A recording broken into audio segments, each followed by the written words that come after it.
하나님 아버지, 그 놀라운 사랑을 송축하며 다시 한번 우리의 입술을 통해 고백하며 우리의 가슴에 담고 이 복된 안주를 시작하게 하시니 감사합니다. 세상이 아무리 험하며 우리 놀래킨다 할지라도 우리를 사랑하시는 그분은 온 우주 만물을 창조하신 분이시고 여전히 섭리하시는 그 하나님이심을 다시 한번 확인하는 가운데 담대하게 맡겨진 삶을 살아가는 우리 동천의 모든 성도들이 되게 하여 주옵소서. 말씀을 푯대 삼고 말씀을 기준 삼아 우리 삶을 하나님 원하시는 대로 살아가는 귀한 한 주가 되기를 간절히 소망하며 예수님의 이름으로 기도하옵나이다. 아멘. 19세기 말 캐나다 동부 프린스 에드워드 섬 에번니 마을을 배경으로 쓰여진 잔잔한 감동이 있는 소설이 있는데 빨강머리 앤이라는 소설이 그것입니다. 이 섬의 그린 게이블즈라고 불리는 초록색 지붕집이라고 번역되어 있는데요. 집에 살고 있는 남매가 있는데 매슈와 마릴라라는 남매입니다. 이 남매는 나에 함께 의지하며 살아가고 있었는데 이 나이가 들어감에 따라 농장 일을 둘만이 감당하기에는 여러 가지 힘에 부치는지라 이제 아는 사람을 통해서 고아원에서 남자 아이 하나를 소개받기로 그렇게 결정을 하고요. 그렇게 해서 소개받은 아이를 데리러 이제 그 매슈가 역으로 향하죠. 그리고 여기에 도착해서 그 소개받은 아이를 기다리고 있었는데 아이가 나타나질 않는 거예요. 옆에는 그저 바짝 마른 아무런 힘도 쓸 것 같지 않아 보이는 어린 소녀 하나만 앉아 있었고요. 기다리던 남자아이는 나타나지 않았습니다. 나중에 확인해 보니까 이제 연락이 잘못됐는지 일부러 그랬는지 그 소개받고 온 아이는 남자아이가 아니고 여자아이였던 거죠. 매슈는 자신들이 원했던 아이가 아니었는지라 그냥 뒤돌아서려다가 절망하고 낙심하는 그 조그만 어린아이, 여자아이를 그냥 두고 차마 올 수가 없었습니다. 그래서 그 아이를 마차에 싣고는 집으로 돌아오게 되는 거죠. 그러자 누이 마릴라는 오빠가 데려온 그 깡마른 조그만 여자아이를 보고는 낙심하며 아니 우리에게는 이 아이가 필요치 않고 우리에게는 하등에 도움이 되지 않을 이 아이를 데려오면 어쩌겠냐 그러면서 빨리 돌려보내자라고 이제 다구치게 됩니다. 그때 그 오빠 매슈가 누이 동생 마릴라에게 이런 얘기를 해요. 그 애에겐 우리가 필요하잖아. 그리고 그 애에겐 우리의 도움이 필요하고 라고 이야기를 합니다. 우리에게는 도움이 되지 않을 것 같고 필요하지 않을 것 같지만 그 아이에게는 우리가 필요하다는 거죠. 그 애는 우리의 도움이 필요한 아이라는 거죠. 그래서 결국은 둘은 앤을 받아들이기로 하고 그렇게 해서 펼쳐져가는 그 이야기가 빨강머리 앤이라는 소설입니다. 레미제라블이라는 소설에서 마리엘 주교는 자신에게는 하등에 도움이 되지 않고 유익이 되지 않지만 하룻밤의 휴식이 절실했고 살아가야 할 날이 암담했던 장발장을 위해 할 수 있는 모든 것을 베풀고 돕는 자비를 보여줍니다. 이러한 소설에서 보여지는 가치가 있다면 이들의 마음과 행동은 자신의 필요와 유익을 위해 흘러가는 것이 아니라 타인의 필요와 유익, 자신들이 무언가를 기여할 수 있는 그 상대방의 마음과 상황 속으로 그렇게 움직이고 흘러 들어가고 있는 것을 발견하게 됩니다. 빨강머리 앤에서 매슈가 그러했고요. 장발장에서 마리엘 주교가 그러합니다. 이들은 비록 소설이지만 이름에서도 보여지는 것처럼 그리스도인의 마음을 갖고 살아가는 사람들을 보여주고 있구나 하는 생각을 하게 만들어주는 인물들입니다. 여러분, 그리스도인들이 품고 살아가야 하는 마음, 그 마음이 무엇일까요? 우리는 지난주 비전 선포식을 통해 이 부분을 확인했고요. 2023년 동천교회가 함께 마음에 품고 살아가는 표, 그 표가 바로 우리가 가슴에 담고 살아가야 될 그리스도인의 마음입니다. 그게 뭡니까? 성육신의 정신입니다. 그것이 바로 사도 바울이 빌립보 교회에게 너희 안에 이 마음을 품으라 하고 권면했던 그 마음이기도 합니다.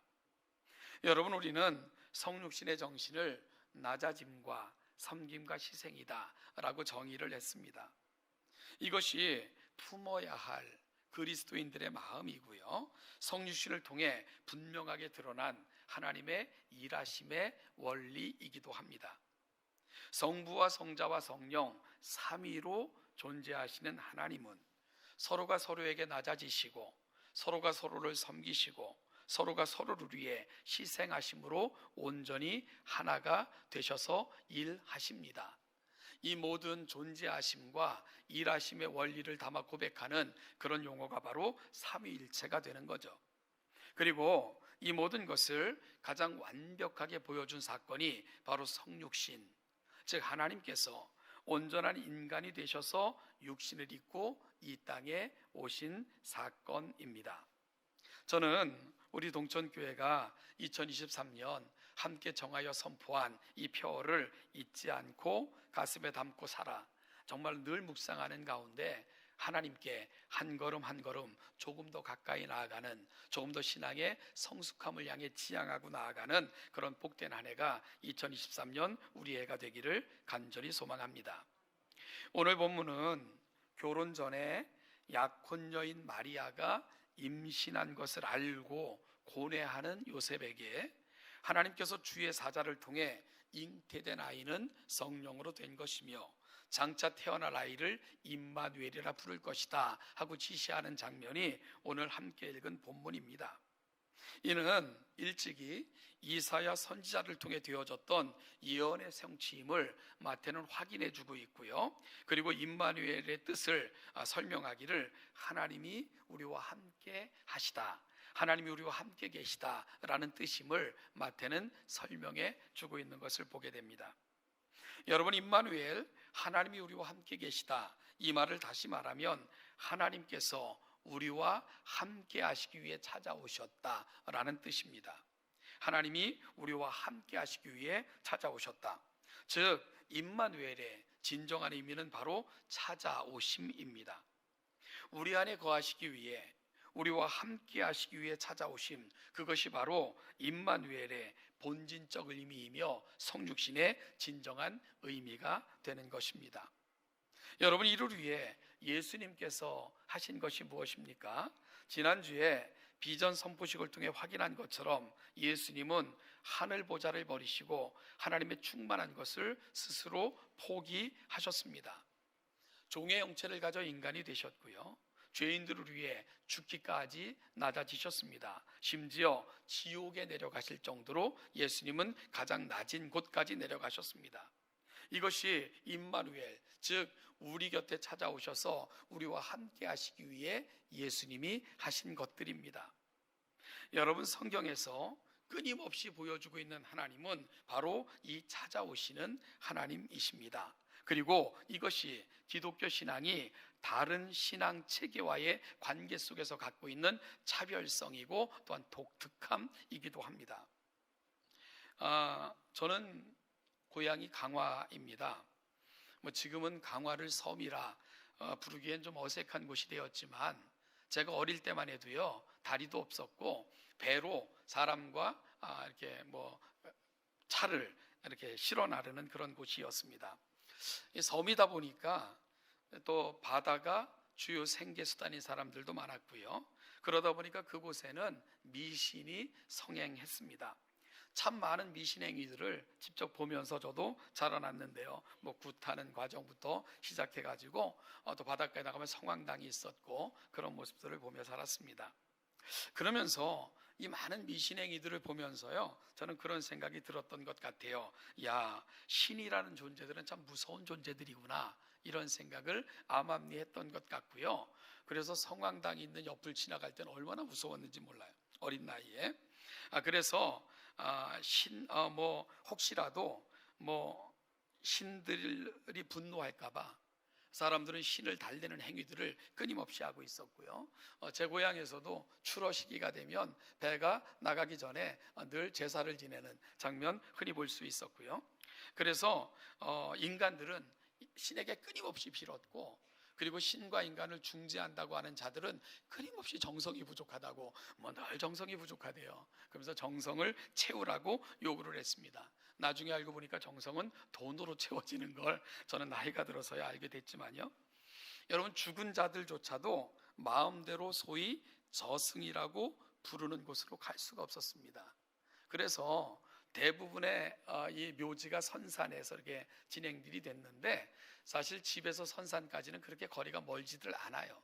그런데도 거의 한나절을 걸려서 집에서 출발할 때 제사 지내고, 또 집을 살아왔던 집을 떠나기가 아쉽다고 마당에서 제사 지내고, 가는 도중에서 계속 제사를 지내고, 도착해서 제사 지내고, 그렇게 해서 매장해야 한나절이 넘어서야 제사 이렇게 그 장례식이 끝나는 그런 광경을 많이 볼 수가 있었습니다. 여러분, 제가 봤던 모습은 인간은 언제나 신을 달래기 위해, 신의 환심을 사기 위해 발버둥치는 그런 구조가 제가 봤던 미신과 여러 종교들의 모습이었습니다. 그래서 가만히 생각해 보면 사실은요, 이런 구조는 세상의 모든 종교들이 갖고 있는 구조라는 생각을 하게 되죠. 인간은 끊임없이 신을 구하고 신의 환심을 사기 위해 발버둥치고 신을 달래는 그런 구조가 어찌 보면 세상 모든 종교들이 가고 있는 자리다라고 생각이 듭니다. 그런데 성경을 펼쳐드는 순간 우리는 전혀 다른 이야기를 듣게 되는 거죠. 성경에서 신이라고 불리는 하나님은 우리에게 오라 오라 라면서 어떤 것을 요구하시는 분이 아니라 끊임없이 인간을 찾아오시는 분이셨습니다. 마치 인간의 사랑을 갈구라도 하듯이 호소하시는 분이셨고요. 정해진 법과 질서 때문에 이를 어기는 인간에게 정해진 심판이 임할 때에도 어쩔 줄 몰라 하시며 안타까워 하시는 분이셨고요.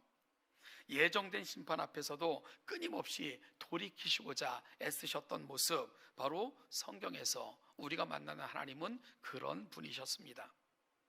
이런 하나님의 모습은 에덴 동산에서 범죄한 아담과 하와를 찾아가는 것으로 시작해서 모든 역사 속에서 확인할 수 있고요, 성육신 사건에서 절정에 이르고 있는 거죠. 그래서 성육신은 하나님의 하나님 되심과 이 세상을 향한 하나님의 마음을 보여주셨던 그 하나님의 최고의 절정적인 사건이 바로 성육신 사건이 되는 것입니다. 저는 올 한 해 우리가 조금 더 신앙의 성숙을 지향하며 성숙을 향해 한 걸음 한 걸음 나아가는 그런 한 해, 우리 이 동천의 2023년이 되기를 간절히 소망하며 기도하고 있습니다. 여러분, 그러기 위해 우리는 성육신의 정신을 다시 한번 가슴에 담는 시간을 가져야 되겠다 생각을 했습니다. 그래서 오늘 성육신의 정신을 다시 정리하면서 우리가 함께 품고 나아가야 될 우리의 정신이 무엇인가를 오늘 이 아침 다시 한번 확인하길 소망하는데요, 먼저 성육신의 핵심은 찾아오심입니다. 그리고 찾아오심은 상대방의 자리까지 낮아지심이라는 의미와 같게 사용되고 있는 것을 확인하게 됩니다. 말씀드린 것처럼 세상의 모든 종교에서 신은 나를 찾아오라고 요구합니다. 그래서 세상 모든 종교들의 원리를 from below, 즉 아래로부터 라고 정의를 해요. 내가 있는 자리에서 치열하게 노력해서 신이 원하는 자리까지 이르고 그럴 때에야 신이 은혜를 베푸는 그런 구조인 거죠. 그래서 from below, 아래로부터라고, 즉 찾아감의 원리라고 세상 종교의 원리를 설명을 합니다. 그러나 기독교는 우리를 먼저 찾아오시고 만나 주심에 기초합니다. 그래서 이런 신앙의 원리를 from above, 즉 위로부터라고 말합니다. 그래서 기독교 신앙의 원리는 위로부터 찾아오심, 이것이 바로 기독교 신앙의 핵심이고 원리입니다. 그래서 요즘 우리가 함께 큐티 본문으로 삼고 있는 누가복음에서 스가랴는 아들 세례 요한이 태어났을 때 이를 위대한 하나님의 구원의 서막으로 고백하면서 장차 구원자가 오실 것인데 이는 하나님이 그 백성을 돌보시고 속량하시는 사건이라고 설명하며 하나님의 긍휼이 돋는 해가 위에서부터 우리에게 임하듯 우리에게 임한 은혜의 사건이라고 표현하는 것이 그런 이유입니다. 사가랴는 하나님의 놀라운 찾아오심이 우리 가운데 임할 것이며 그 놀라운 구원은 위로부터 비치는 태양처럼 위로부터 찾아오시는 하나님의 은혜의 사건이 될 것이다 라고 고백하며 찬양하고 있는 것이지요. 사랑하는 여러분, 오늘 우리가 이곳에 있음은 하나님이 우리를 먼저 찾아오심에 기인한다는 것, 그것이 바로 성경에서 끊임없이 고백하는 하나님의 사람들의 고백이 가고 있는 자리입니다. 오늘 우리가 이 자리에 앉을 수 있는 것, 우리가 하나님의 자녀로서 이 영광을 누리며 살 수 있는 것, 내 의가 하나님 보시기에 합당하거나 내가 하나님의 기준에 도달했기 때문이 아닙니다. 이 모든 것에도 불구하고 먼저 찾아오시고 끌어안아 주시고 이 모든 것을 대신 책임져 주시면서 우리의 자리까지 낮아지신 하나님, 그 하나님으로부터 우리가 받은 은혜가 설명이 되죠. 이것이 바로 성경에서 고백하고 있는, 보여주는 은혜입니다. 여러분, 그래서 기독교 신앙을 이해하는 사람들은 늘 가는 자리가 있어요. 그것은 겸손입니다. 이것은요, 우리가 겸손하자 외쳐서 되어지는 게 아니고 기독교 신앙을 이해하고 내게 행하신 하나님의 일들을 묵상하면 결국은 내가 가서 닿을 수밖에 없는 자리, 그건 겸손의 자리일 수밖에 없는 것이지요. 그래서 이 은혜를 경험한 사람들은 모두가 겸손하게 하나님 앞에 그 은혜에 대해 감사하며 그 은혜를 전하는 자로 그렇게 살아가게 됐던 거죠. 신학과 신앙은 결코 분리될 수 없는 것입니다. 사랑하는 동천교회 성도 여러분, 성육신의 핵심은 바로 우리 자리까지 찾아오신 하나님의 찾아오심인 것을 다시 한번 기억하면서 이 은혜를 담고 우리가 받은 은혜를 확인하는 가운데 우리도 감사하며 우리의 삶들을 살아내시는 동천의 성도들 되시기를 소망합니다. 그러면 찾아오심의 이유가 뭘까? 찾아오심의 이유가 뭘까? 그것은 은혜가 필요한 사람들이 있었기 때문입니다. 즉 회복과 채워주심이 바로 찾아오심의 핵심이고 이유가 되는 겁니다. 제가 이전에 목회했던 교회당 이 구조도 우리 동천교회 구조와 굉장히 유사했는데요. 3층에 본당이 있었고 그리고 그 3층에 올라가기 위해서는 1층부터 양쪽으로 난 계단을 통해서 올라가는 구조로 되어 있었고요. 그리고 또 후에 엘리베이터를 우리 동천교회도 후에 단 것처럼 엘리베이터가 놓여져 있기에 3층에 예배하러 올라가기 위해서는 엘리베이터를 이용하거나 또 양쪽 계단을 이용해서 올라가곤 했죠. 그 양쪽의 계단을 만든 것은 올라가고 내려옴을 좀 용이하게 하기 위함이었을 텐데 이 양쪽에 있는 계단이 주일 이산 가족을 만들기도 하는 과정, 그 모습을 저쪽 교회에서도 좀 흔히 바라볼 수 있었는데 그 이상해요.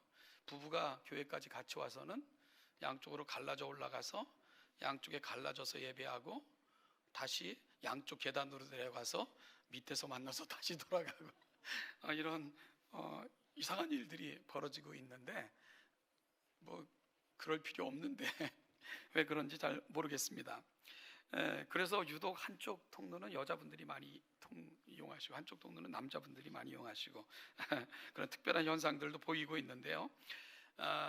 이제 제가 그 교회에 이렇게 부임을 해서 담임 목사로 가서는 이제 그 대대적인 리모델링을 진행을 했어요. 그래서 누군가는 뼈대만 남고 다 바뀌었다 그런 얘기도 하고 그러는데 그 리모델링을 하면서 바로 그 양쪽 그 계단을 어떻게 이용할까 고민하면서 계단의 벽마다 제가 이런 교회가 됐으면 좋겠다 생각했던 그 글자들을 다 이렇게 새겨놨어요. 벽마다. 그래서 양쪽 벽에는 그래서 교인들에게 올라갈 때는 왼쪽으로 올라가시고 내려갈 때는 오른쪽으로 내려가시면서 벽에 쓰여있는 글씨들을 좀 다 읽어라 그렇게 요구하기도 했는데요. 그중 한 벽면에 이런 글귀를 적어 놓습니다. 교회는 나를 사랑해 줄 사람이 많은 곳이 아니라 내가 사랑할 사람이 많은 곳임을 고백하는 공동체이다. 이런 글귀를 하나 적어놨죠. 교회는 나를 사랑해 줄 사람이 많은 곳이 아니라 내가 사랑할 사람이 많은 곳임을 고백하는 공동체이다. 이런 글귀를 적어놨는데요. 그래서 요즘 우리가 이게 부르는 복음성가 중에 당신은 사랑받기 위해 태어난 사람을 넘어서 당신은 사랑하기 위해 태어난 사람, 이런 고백도 하는 것은 우리의 신앙이 좀 더 성숙해진 증거가 아니겠는가, 이런 생각을 해보게 됩니다. 여러분, 그리고 그런 고백, 나를 넘어 누군가에게 시선을 좀 고정할 줄 알고 나의 필요를 넘어 누군가의 필요를 채워주길 소망하는 그런 사람들이 많아지는 공동체가 성숙한 공동체이고 행복한 공동체가 되지 않을까 생각이 돼요.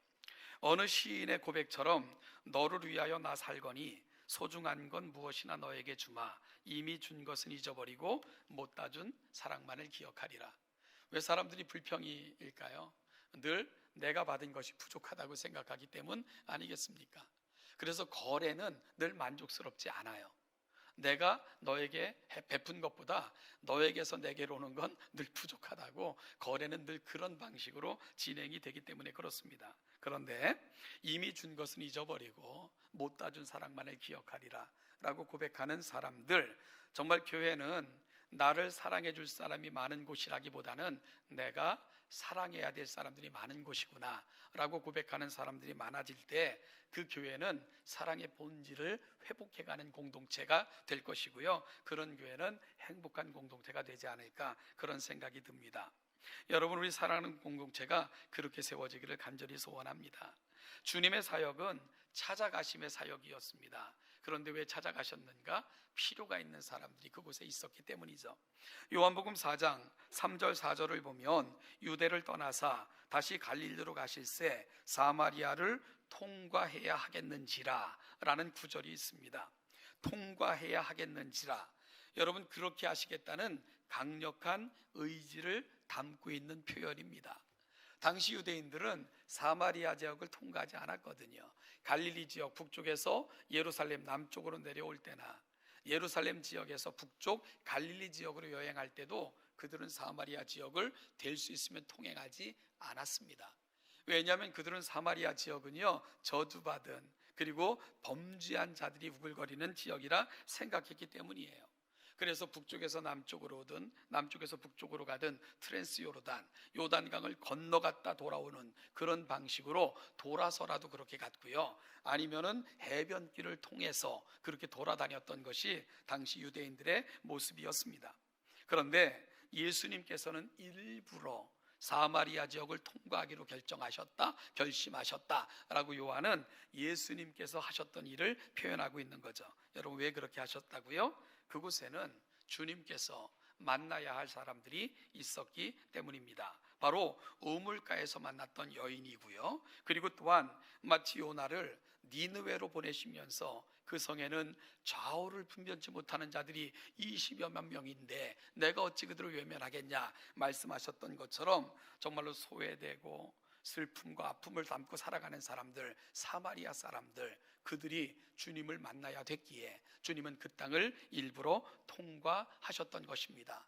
그렇게 해서 여인을 만나 주신 거고요, 주님께서 오셨을 때 집단적 회심이 일어난 장소, 바로 유대인들이 저주받은 땅이라 일컬었던 사마리아 지역이 최초의 집단적 회심 사건이 일어났던 그런 지역이 된 것, 주님께서 그 지역을 일부러 찾아가셨던 결과가 그렇게 나타나고 있는 것을 성경은 보여주고 있는 거죠. 사랑하는 동정교회 성도 여러분, 성육신의 정신은요, 내게 무언가가 찾아와 나를 채우는 것이 아니라 나를 비워 누군가를 채워주는 삶, 그것을 향한 결단, 이것이 바로 성육신의 정신으로 살겠다고 하는 저와 여러분들의 다짐이어야 됩니다.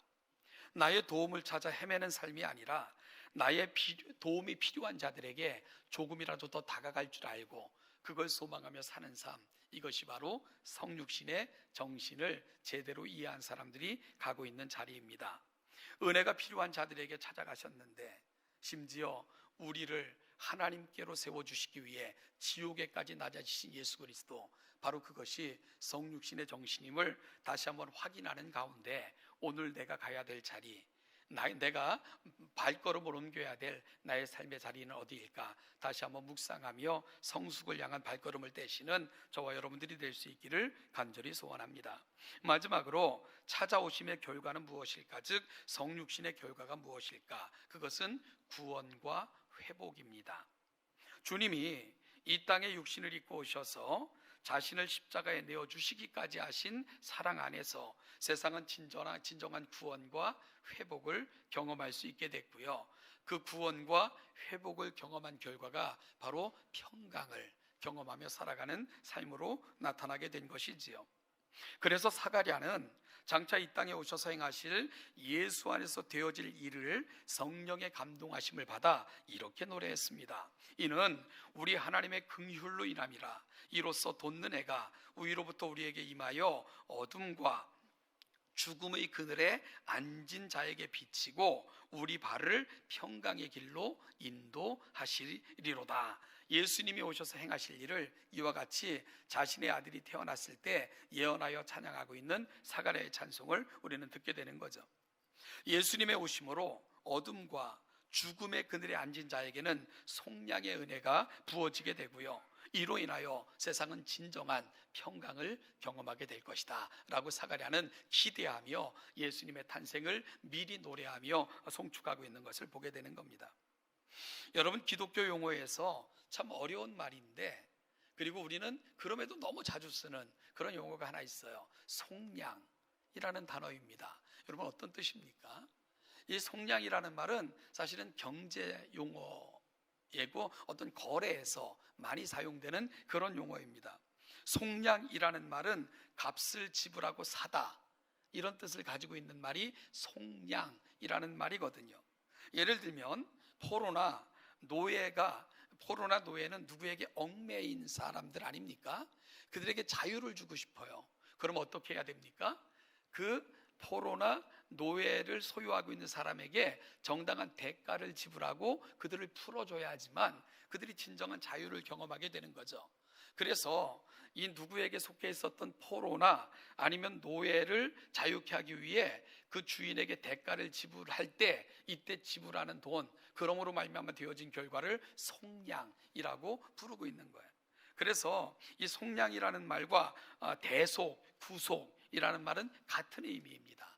그래서 내가 속량함을 받았다, 내가 구속함을 받았다, 아니면 내가 대속함을 받았다 하는 것은 누군가가 값을 지불함으로 누군가에게 되어진 결과를 일컬을 때 쓰는 동일한 용어인 것을 알게 되는 것입니다. 여러분, 그러면 우리가 받은 속량이 뭘까요? 우리는 어떻게 속량함을 받게 됐습니까? 첫 번째 아담 이후로 모든 사람들은 죄를 범하여 죄를 지음으로 마귀의 종이 되어 그 죄의 결과를 운명처럼 받아들일 수밖에 없었던 사람들, 바로 이 세상의 운명이었습니다.